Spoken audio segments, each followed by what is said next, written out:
New York's Democrat Governor Kathy Hochul slamming the brakes on one of Zoran Mamdani's biggest campaign promises, saying she is not ready to move forward with the mayor-elect's plan for free buses in New York City. Here's Mamdani's response earlier today.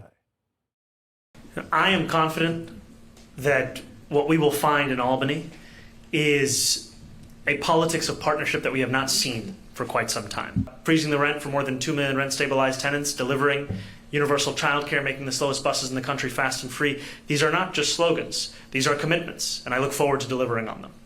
David Marcus is a columnist for Fox News Digital and joins us now. Zoran Mamdani may find out very quickly that campaigning is a lot easier than governing. When you campaign, you can promise the moon and the stars, and when you actually get into office, it's a lot more difficult than that, Dave. Yeah, look, Kathy Hochul's in a very tough spot right here because you can't run for governor of New York State by telling people in Schenectady and Utica that they're going to pay taxes out the nose to fund Zany Zoran's communist fantasies in New York City. But as a Democrat, she also can't run by telling Zany Zoran supporters in New York City, whose votes she needs, to kick rocks. I thought the most telling moment of the entire campaign was that big Mamdani rally in Queens, and Bernie Sanders and AOC go out and the crowd goes wild. And poor Kathy Hochul, she walks out there, she gets jeered, she gets heckled. It looked like something out of the Cultural Revolution in communist China. She just didn't have the sandwich board.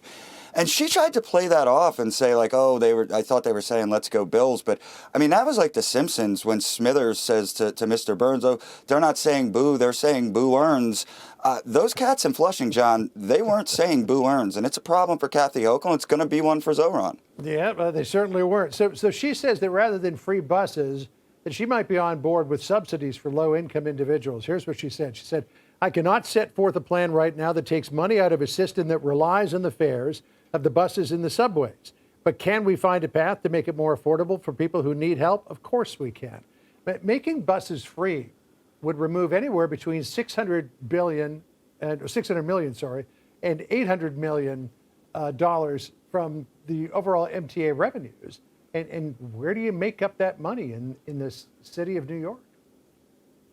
Well, you don't. And I mean, they would also obviously just become rolling homeless shelters, which we've seen in other cities that have tried this. Look, Mamdani's going to be able to do some of the stuff that he wants to do. I think he's probably going to be able to kneecap the police in a lot of ways, for example. Now, New Yorkers last week who I talked to in more conservative-leaning districts, they weren't freaking out as much as the rest of the country, where they live through Dinkins, they live through de Blasio, they'll live through this. But in places like East New York and Brownsville, where there's gang activity and drug dealing, those places are going to get really bad. But, John, that's the kind of thing that Champagne socialists find a very easy time ignoring. All those Gen Z kids, they're still going to be able to go to brunch. They're still going to have rooftop cocktail parties. They just might have to take an Uber to feel more safe.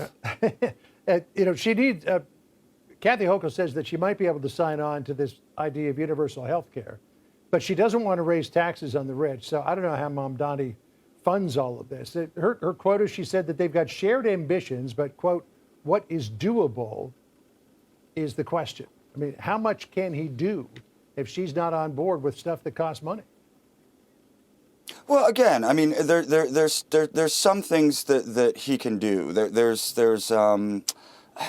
He has options as mayor. We've already seen police are starting to quit. I think that's the biggest area where he really has direct control. Also, education. He wants to make, Jamal pull the emergency bell, Bowman, the chancellor of schools, apparently, which is insane. But honestly, among his choices, Bowman might be the moderate at this point. So, let's not discount the damage that Mamdani can do.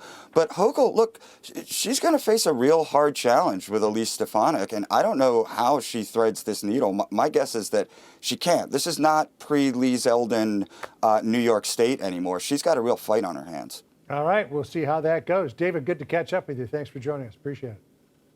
Thanks, John. Hey, Sean Hannity here. Hey, click here to subscribe to Fox News YouTube page and catch our hottest interviews and most compelling analysis. You will not get it anywhere else.